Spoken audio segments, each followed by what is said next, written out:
Hi everyone, this is Darren with SimNation. This is it, the game that we'll be writing about for the next 50 years. Welcome back to the War Room, everyone. We are looking at the ultimate collision course in the WWPF Championship Game. In one corner you have us, the undefeated Pittsburgh Steelers, chasing perfection in our fourth franchise title. In the other corner, the boogeyman, invisible witness in the Carolina Panthers. They are going for their fourth straight championship and their sixth overall. Only one coach in the league has ever won four or more straight, and that was Peter with Oakland from 2038 to 2042. Invisible is also trying to join the sixth title club with Indy and Atlanta, with WWPF legends like Grasshopper and Butcherjack. This is a rematch of last year's title game, where the Carolina Panthers embarrassed the Steelers 41-20. The all-time championship series between us is tied at 2 games apiece. This is it. This is for all the marbles, the tiebreaker, the legacy.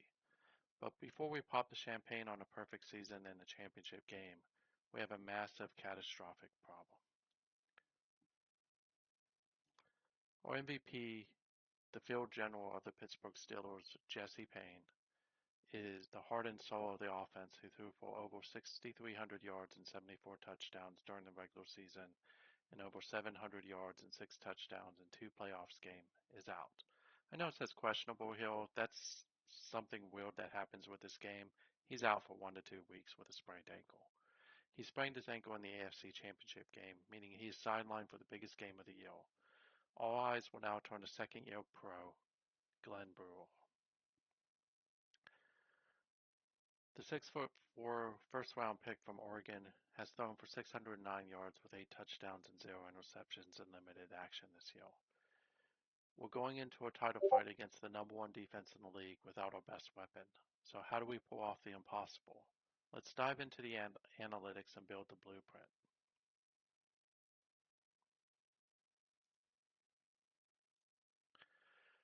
First, let's look at what the Panthers defense did to Seattle in the NFC Championship game last week. They allowed 13 points and racked up 9 sacks. 9. This is a team that will blitz, and if you allow them to get the blitz in, they will absolutely dismantle you. When you dig into the seasonal and gameplay tendencies, you see a defense that dares you to throw.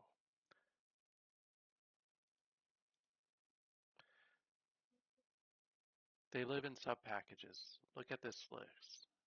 In a nickel off prevent, dime prevent cover 3, quarter wide blanket. They are flooding the secondary with defensive backs and rushing the passer with elite edge speed. They want our backup quarterback to drop back so they can eat him alive. We're not going to let that happen. Here's how we steal the game on offense.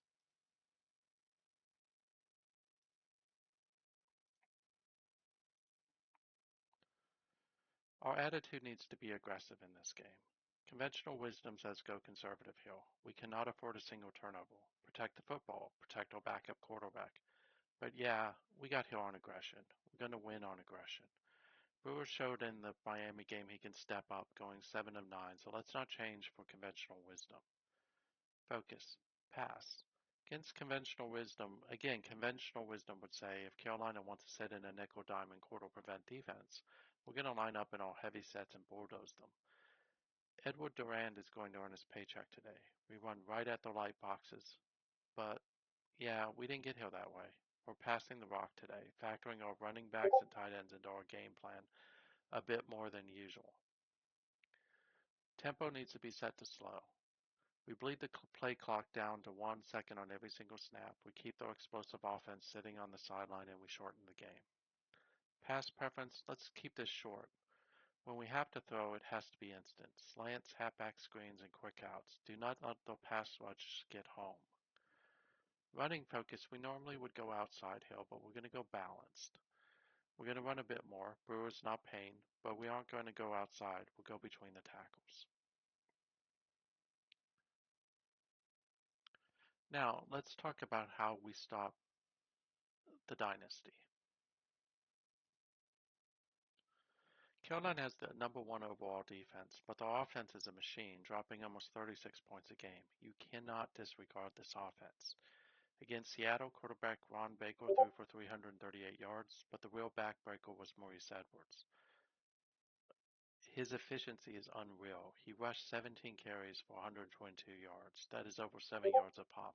And bear in mind that this is a guy who in 5 or 6 seasons has scored 150 touchdowns. That is unreal. When you look at the play calling DNA for the season, they love power running out of two tight end formations. The number one play is slam right out of the pro set. Number two, misdirection slam left out of the two tight end package. They want to establish dominance in the trenches, suck the linebackers in, and then let Baker pick you apart. Here's how we shut this dynasty down. On defense, our attitude needs to be aggressive. We have to dictate the pace. We are sending the heat and hitting them in the mouth early. Focus, stop the run. We cannot let Maurice Edwards dictate this game. If they get the run going, play action will destroy us. We are committing extra bodies to the box. Our primary coverage needs to be man. We are going to lock up Dennis Larson and the receivers on the outside, stack the box, and dare Ron Baker to beat our corners in one-on-one matchups under pressure. Our preparation this week will be for outside running. Our linebackers need to be keyed in on the running between the tackles and shut that down, or it will be a long night and another blowout. No Jesse Paine, a rematch of last year's nightmare. The dynasty going for 4 in a row. The odds are completely stacked against us. And this is exactly how we want it. We execute this blueprint, we run the rock, throw the short pass, we take home title number 4.